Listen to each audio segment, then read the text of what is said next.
Hi everyone, thank you for being here. So my name is Rodrigo Bersa. I'm Carlos' bodyguard. No, just kidding. I'm a specialist solutions architect at AWS, and I'm focusing on security infrastructure automation. Carlos? Carlos Santana, I work in AWS as a solutions architect. My focus area is GitOps, infrastructure as code, and also infrastructure as GitOps. Some of the things that Cornelia talked today about, things like Kubernetes, Multi-Cluster, those type of things. I'm also a CNCF ambassador. I co-founded open source projects like Knative and contributed to projects like Kubernetes in the release team. So if you're also interested in learning how to contribute to open source, that's a very, very common question that people ask me.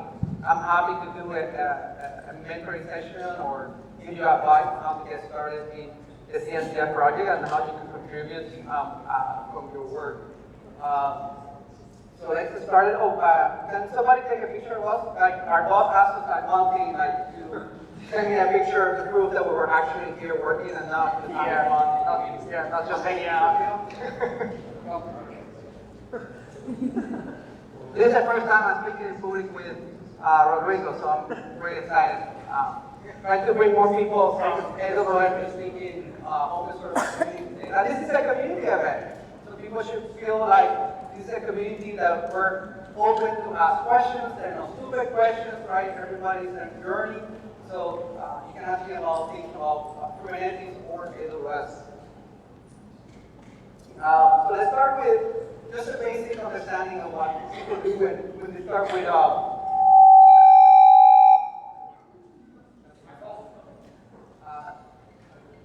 so these are the type of workloads that customers that we see running on Kubernetes, and they're doing things like machine learning, and we saw MLOps, the standard financial services, and also government sector that probably there's, I heard Gilbert told me that there's 40% of you work in the government sector. These are the type of things that people are building on AWS, and they're choosing Kubernetes. But these are the challenges that when people choose Kubernetes, they face is, how do I deal with multi-team management? How do I deal when I have multiple clusters? And of course, we can have tools and architectures that put multiple tenants in a single cluster, but most of the time what we see in production is having multiple Kubernetes clusters assigned to tenants. So that becomes a problem for the platform to know how to manage that. Also, how do we do with cluster isolation and many other challenges. So when you start building multiple clusters and assigning them to tenants, this is the type of challenges that we see. And we're going to show you some of the patterns and tools you can use to address this. CNCF landscape. We had two problems in the CNCF. So first one was there's no tools to solve the problem. Guess what? The CNCF landscape has more than 2,000 projects out there, including open source and non-open source. So now we have a second problem, choosing. A lot of customers don't know what to choose because they don't know which tools integrate together. So putting things together is where most people spend most of the time when they're choosing, not choosing the tool, but how to put them together.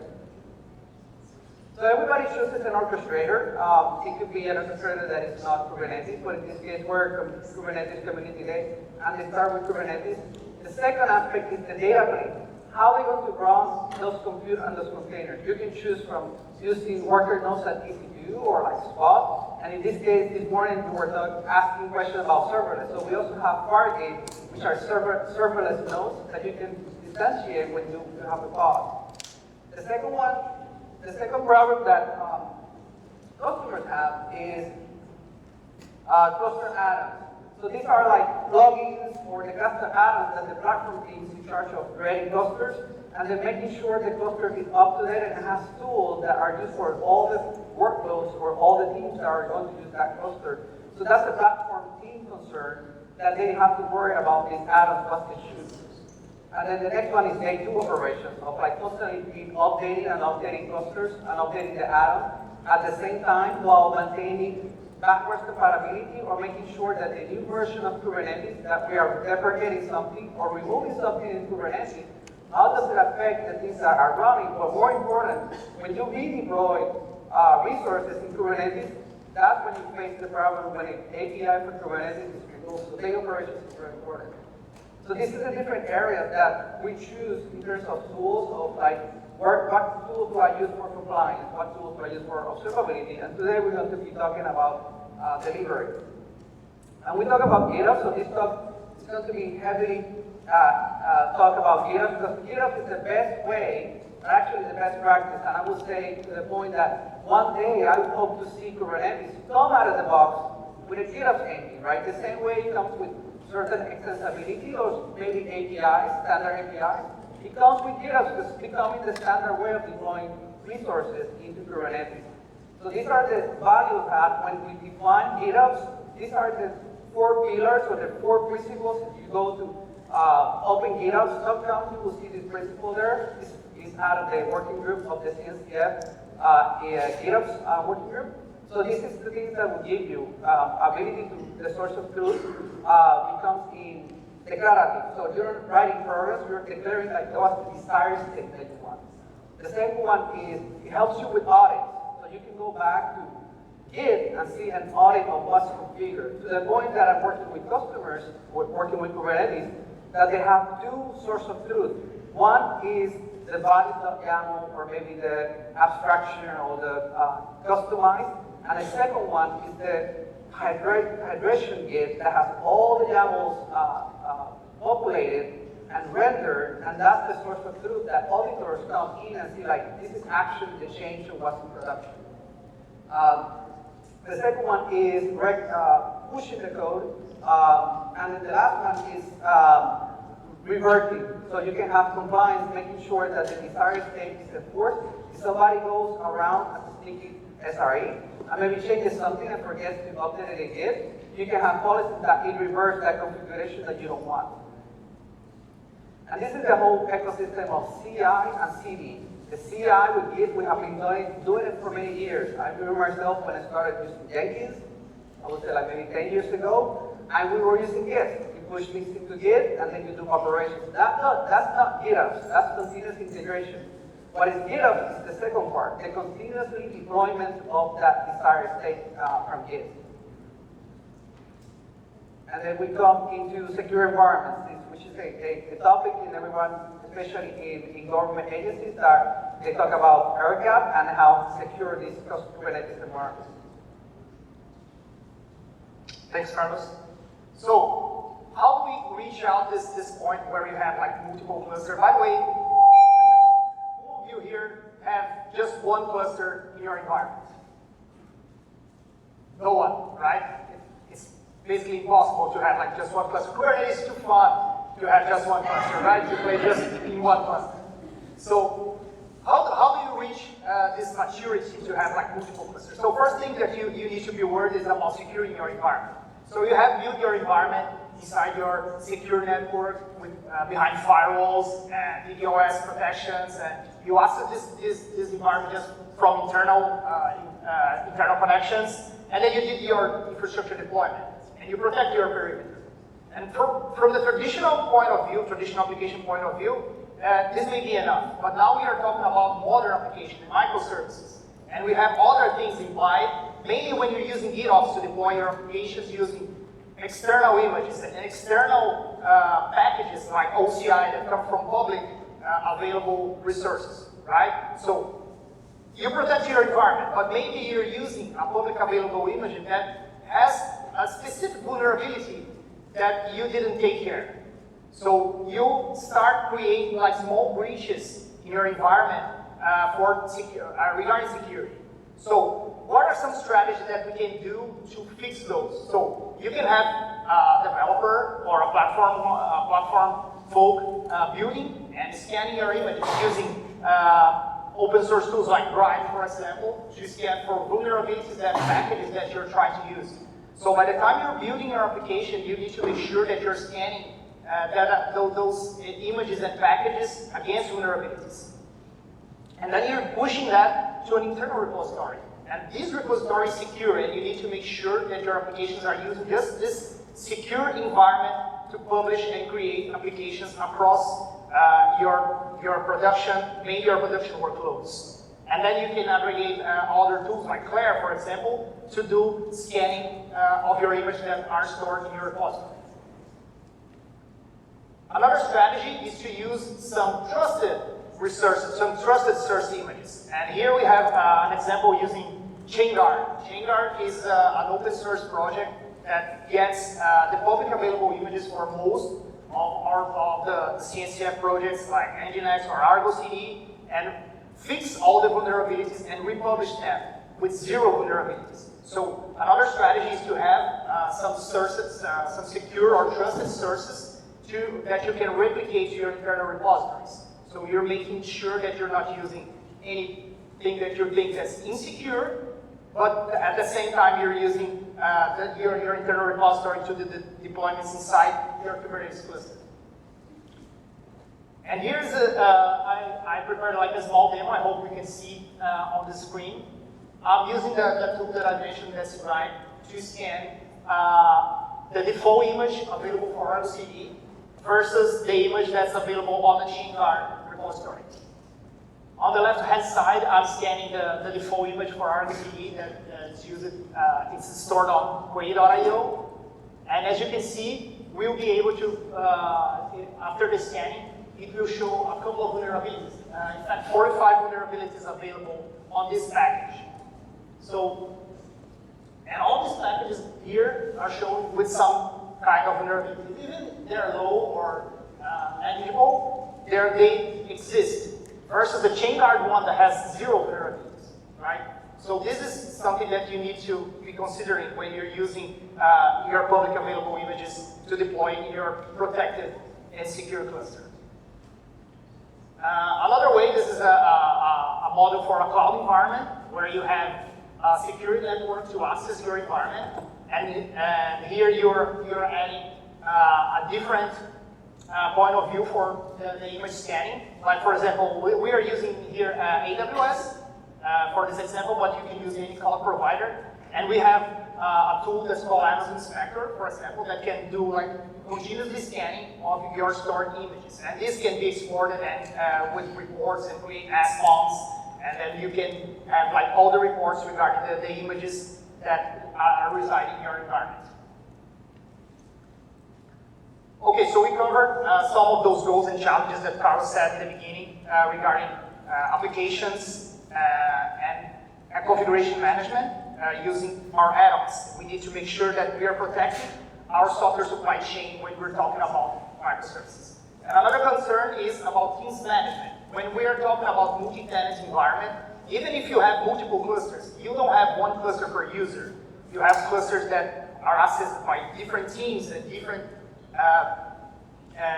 groups or business units. So you need to be concerned about managing policies and maybe namespace as service. And since we talked about, for example, big clusters in the first presentation, we can have this kind of segregation. We need to be concerned about who can access what, and we need to be concerned about the authentication and authorization. What can we give access for each kind of user? And now we have like a separation of concerns. We have platform engineers that are concerned about maintaining the state of the cluster, maintaining the security of the cluster, and they start blocking some stuff that to be happening because maybe compromising our environment. Versus we have our software engineers that are like rivers. They want agility, they want to develop, and they want to deploy fast. And this separation of concerns need to be addressed so we can have the most productive environment and can cover both of the needs from the two kinds of teams. So when we're talking about Kubernetes and teams management with Kubernetes, we rely on RBACs, and we can define RBACs for different teams. Like for example, at the top of the screen, we can see Team A, Team B, and they will impersonate RBACs that will give access just for their namespace. Team A will not have access to Teams B namespace and the other way.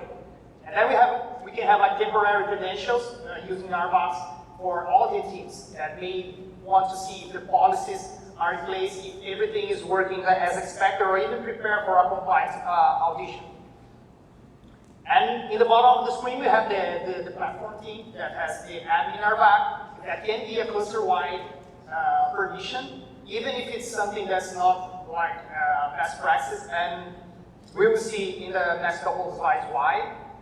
We can have like unrestricted access that the platform team can use to create cluster-wide resources or on different namespace or managing that cluster.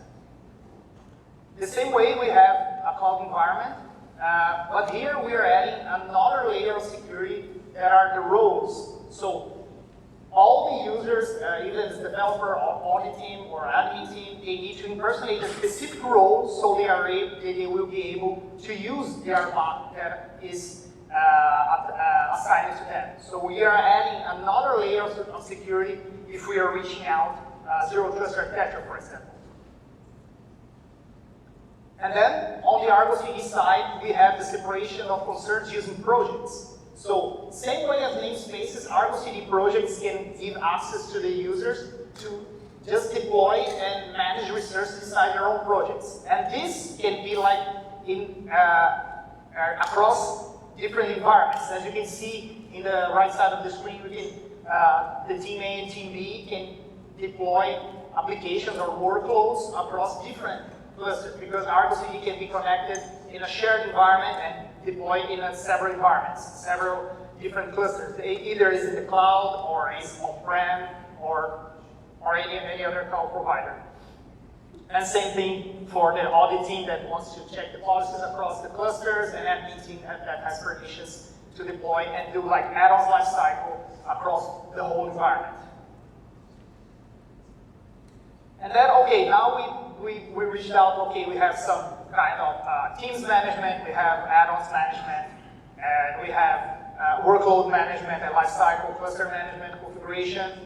How do we automate this? Because, okay, when you have one cluster that nobody has, it's easy to manage one cluster, 2 clusters, 5 clusters. What about 100? What about 600? I have customers that have more than 500 clusters. How do you manage this kind of deployment, and how do you reach the infrastructure automation where you can put a GitOps on the top of it to manage your workloads and do the add-ons and workload lifecycle? So remember that we spoke about the admin user that has like admin permissions across the cluster. This is not something that we should have like a person who has unrestricted access to your cluster. The only thing that should have this unrestricted access to deploy and change your infrastructure is your infrastructure pipeline. So the platform team can build any kind of infrastructure code and then push to your repository, and this repository will trigger the deployments across your environments. So, and this is the only agent that will have this kind of permission across all the clusters in your environment. No person can have like go there and remove or delete a namespace or break anything. And in this infrastructure pipeline, you can have separate pipelines or even in the same tool. You can aggregate the image scanning, and this the tool can like pull any kind of images from outside world, do the scanning, and then push to your repository to be distributed in a secure way. So you need to make things automated in order to have a multi-cluster environment, right? The same way on a cloud environment, you have another layer of segregation where you have accounts that has like a hard, even harder multi-tenancy when we're talking about multi-cluster environment, right? So here we have like the development tools account, we call it like that, but you can name anything else. And this is where the tools to deploy clusters and to manage your clusters will reside. And this account is the only one who will have power to impersonate a role to deploy things across other accounts. So you need to have permissions, cross-account permissions to deploy and change things. So again, we are adding another layer of security, and then the pipeline works the same. It can pull images, scan images, and push to repositories and do automated deployments.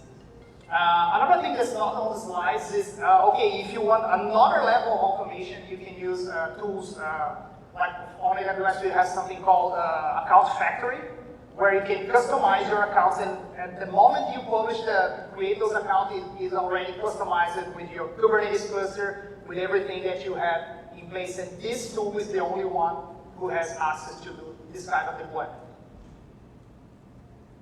If you want something, some kind of automation out of the box, a couple of years ago we came up with Amazon EKS Blueprints. It's an automated way with modularizing tools to leverage the deployment and automation of cluster management at the infrastructure level. We started with CDK, that's a proprietary tool from AWS, but because of the amount of community calls to develop something open source, we started using Terraform. And today, the Terraform module is much bigger than the CDK one, and we have tons of examples with best practices in place and security, everything in place. And if you want something out of the box, EKS Blueprints can help you with that. And this is what you want, what you mean with EKS Blueprints. So you have cluster creation automation integrated with Git and ArgoCD to do GitOps, and we have integration with add-ons from the open source, from AWS, and from partners. And then you have this integration that I spoke with ArgoCD to do a GitOps script. So you have your infrastructure side deployed by infrastructure as code, like Terraform, for example. And Terraform should be concerned about just managing the infrastructure. It should not touch the application or the add-on side.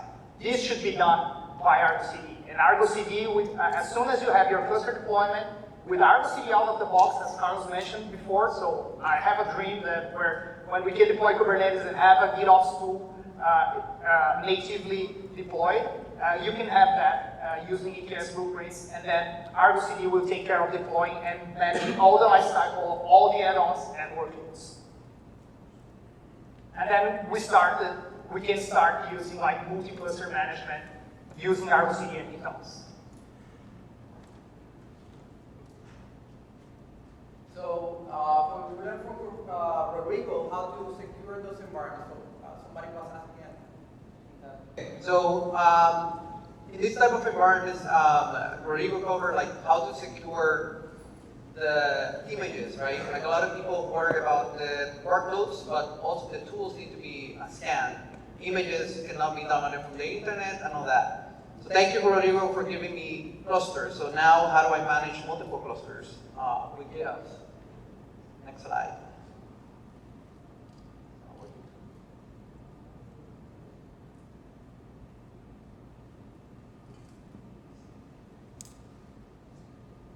Working now? Okay. So if I have multiple clusters, this is an ArgoCD topology, like kind of best practices. So one topology is the standalone distributed architecture. This means that you will deploy the cluster and then bootstrap each cluster with ArgoCD. Then each cluster will point to a single Git repository, and this is very important to have a single Git repository because we as automation DevOps folks or humans, we want to go to one place to be able to manage all the clusters, even though each one has a Kubernetes, a ArgoCD. And this has a full ArgoCD. I'm going to talk a little bit about what it means not having a full ArgoCD. The second one, and this is like everybody starts on everybody gets their own ArgoCD, so it becomes a little bit trouble of configuring those ArgoCD the same way, and if you want to change something, then you have to go to every cluster to modify them and change them. So this is the kind of the next level where a lot of teams go into. They have a central AWS account or a central EKS cluster, a central Kubernetes cluster with ArgoCD installed there, and then the platform team doesn't want any ArgoCD installed on the edge clusters or the spoke cluster. So this is a typical hub and spoke where you push the applications or push the resources to every cluster, and ArgoCD has this capability of managing multiple clusters from a single ArgoCD instance. The problem with that is the more clusters that you have or add to that single ArgoCD cluster, it doesn't scale that very well when you go into like the 3,000, 4,000 Argo apps and resources. It doesn't scale, so that's the problem you will have. If you're below from that, then you should be fine, and if you have different environments, you can have this configuration.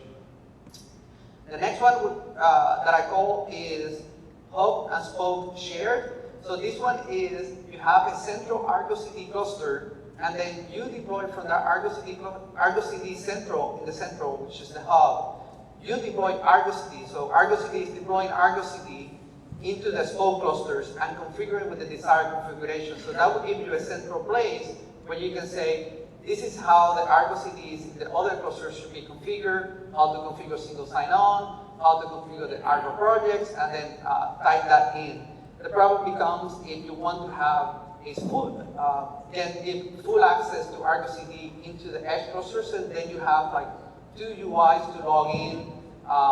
Then when you have a lot of clusters, like 600 clusters, then the thing needs to figure out which ArgoCD GUI or CLI do I need to connect to be able to manage the apps. So it depends how big of the problem you have, but it's another body topology. The next one and final one is the centralized hub and spoke, I call it agent. The most difficult problem in software engineering, what is it? Naming things, right? So I call it this one agent. So what these type of customers or platform teams want is kind of the benefit of the other ones of having one ArgoCD that you go into. So it's one UI that you need to log in, but be able to scale to a large number of clusters. So you delegate the work of reconciliation of those resources, of the deployment, of the ingress, of the service, to the edge or to the spoke clusters, but you don't install a full ArgoCD. So there's a concept in the ArgoCD project, and you can find it in the documentation, called the ArgoCD core. And Rodrigo said that this is kind of a ghost. So you have ArgoCD, the happy one, colorful one, and then you have the ghost. So this one only has the controller and repo. It can have the ready service. Ready service if you have like a lot of apps and you need caching, but it doesn't require it. So you can install a small amount of controller for ArgoCD, so you can deploy Argo apps to the edge from the central one, and then you can scale, but at the same time having that central one in the central ArgoCD. And if you want to learn more or you want to contribute, AWS, myself, Acuity, and other ArgoCD contributors, we created a new Seek Scalability. We have a channel in CNCF that you can come and ask questions or contribute. We meet every other week. And these are the type of things that we're talking about. This pattern is in production with something, with a platform called Acuity, which is a partner of AWS. So they have this pattern, they have blog posts on how they have done scale to 10,000 of apps, and many of that using the platform. OpenShift or Red Hat have created something in OCM, the pool controller, but you can do it on your own with the one from ArgoCD. So this is a pattern where if you're in the ArgoCD community, this is where we're heading into how do we scale, but at the same time, how do we have control over all these clusters?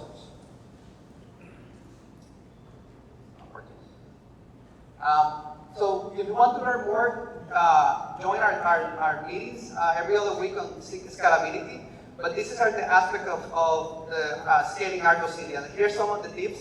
Is for the repo server and the API server, you can use HPA to scale those. For the controller, you can have increase the controller replicas, a stateful set where you have a controller and you can match it to a cluster. We have a new round robin algorithm where you can use the random one.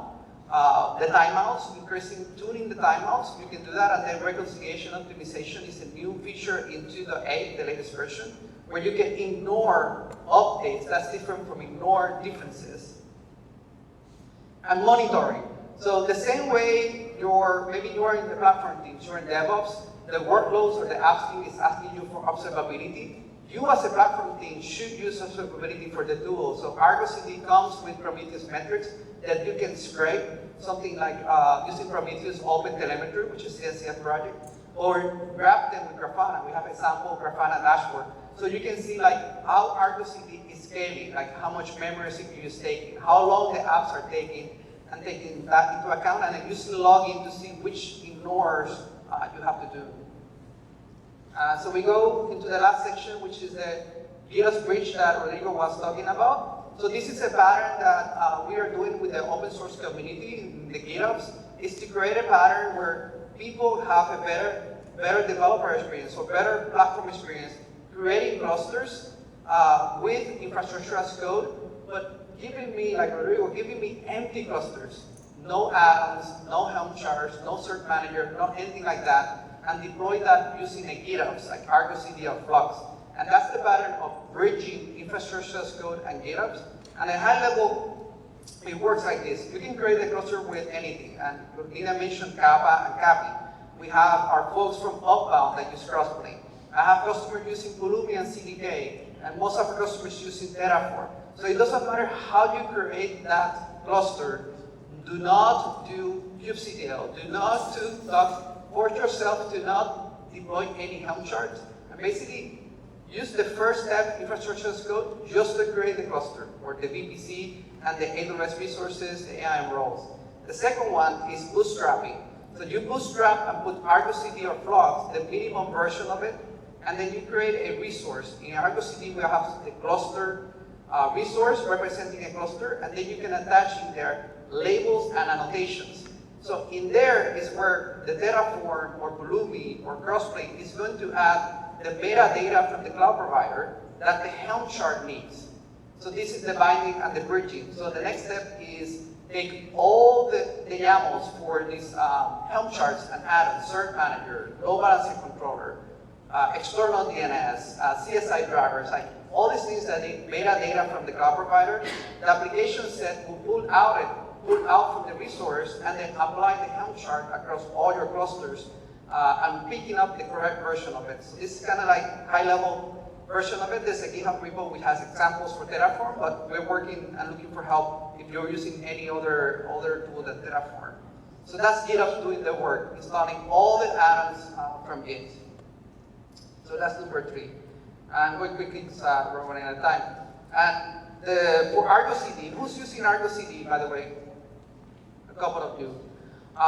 So if you're familiar with ArgoCD, you're probably familiar with application sets. Application sets at some point were experimental. Now they're part of the core. And I would go to the extent of saying, if you are doing applications, YAMLs, and put it in Git, you're doing it wrong.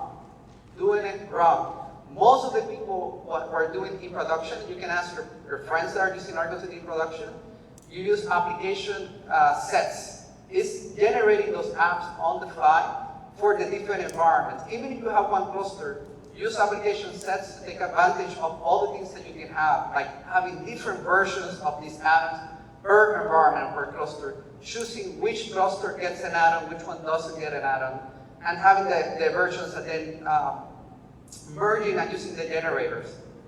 The other benefit is if you use, most of these add-ons comes as help charts, but you can use it with customized, is overriding. So you can have now the chance in one application set have all the logic to say, every cluster gets this configuration for external DNS or cert manager.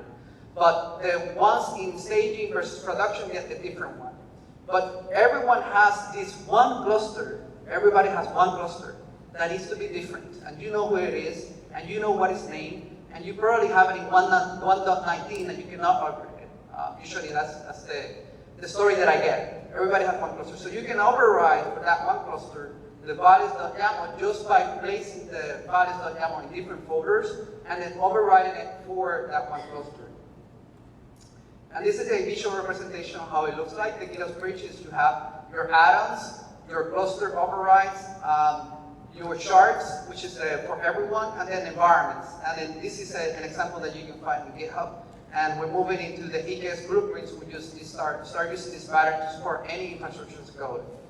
And then with that, I think we are done. You can find us, Rodrigo and myself, on LinkedIn. If you took a picture, you can DM me the picture through LinkedIn. That helps. The doctor says I have imposter syndrome, and he said I get a follower a day for that, and I'll get better. So please follow. And I run a Kubernetes book club. If you're into book clubs, I run every Friday a book club, which we talk about a book, and you can find me in the CNCF. That's it. Questions? All right, awesome. Thank you. So yeah, we can take a couple of questions. Let's see. All right, microphone is coming. Hi. That was a great talk. Thank you very much. It was really cool to see those patterns kind of written out. I have a question specifically about the handoff from ISC to GitOps, and I'm sorry if you kind of addressed this and I glazed over it here.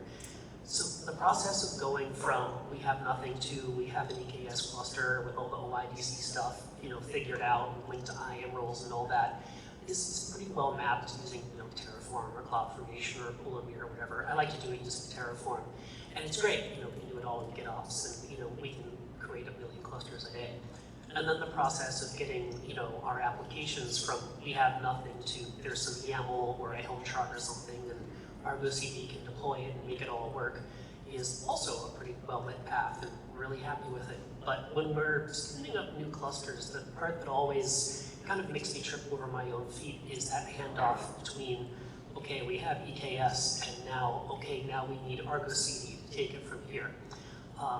We get as far as having a control plane with EKS, and I really like how AWS can do managed add-ons for kubedns, because, if one thing needs to operate, it's kubedns, so I very much appreciate that.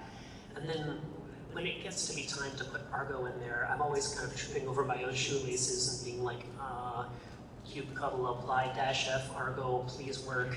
And same for that one config map that lets people's IAM roles into the cluster, AWS off. It's always like, I hope I don't mess this part up. Do you think in the future there's ever going to be something kind of similar to AWS add-ons that lets us kind of use the AWS API to kind of wedge Argo or something like that in there? I know that some other managed Kubernetes providers have stuff like that, but it doesn't seem like AKS does yet. It's really the only stumbling block I feel I have with EKS right now. Yeah. So remember when I started the talk, I said, I hope that I will see Kubernetes come out of the box with a GitOps, right, agent, which is the bootstrap. We need just enough GitOps to get things started, right? It's like starting a fire. enough in there. And there's Flux has a project called Bootstrap Flux. ArgoCD has a project called Pilot. This GitOps integration is the new one that I'm trying to create in ArgoCD, but it should work with Flux, where you put enough ArgoCD, and this is the value that you will see. You can install the core agent that I showed you. So if you're using Terraform, you will do Terraform apply ArgoCD, and just install the core and the application controller. But you can install a full one. The thing is, do not try to configure ArgoCD at that point. ArgoCD is installed for a bootstrap purpose. So the first thing that you install in there, and I show it here, I think I have it in the list. In here, there's ArgoCD at the bottom, open source ArgoCD appset, is configuring ArgoCD from GitOps. So it's configured in itself, and that's a safe pattern that I'm not saying. That's a safe pattern that customers or big customers that are in the ArgoCD community are saying that they're doing. They have ArgoCD in GitOps, so you install enough ArgoCD and you do the Terraform Helm install of ArgoCD, or Pulumi Helm install ArgoCD, but put all the information in annotations in here, all this metadata that you need, and then the ArgoCD and the other ones to pick up from there. So that's kind of the pattern. It's kludgy, like you said, but I think asking the cloud provider to give you that bootstrap is another vehicle, which is fine, and we can have that. But it's not just, I want something that it works for the community. It should be, it doesn't matter how you create the Kubernetes cluster. So in that, I have folders in there for me, 9, because you want to test the pattern outside a cloud provider. So that would be my recommendation of how to do it, and we can talk more afterwards. And we're trying to develop this in the open source community. Yeah, and adding just 2 cents for what Carlos said, that's why the EKS Blueprints project came up. Because of this kind of request. Okay, I want you to have this kind of integration. And if you're using Terraform, like you said, you can have like an IAC code that you can add a Helm chart there to bootstrap your ArgoCD inside your EKS cluster. You can use EKS Blueprints to do that. You have modules where you do like ArgoCD equals true and it will deploy ArgoCD for you.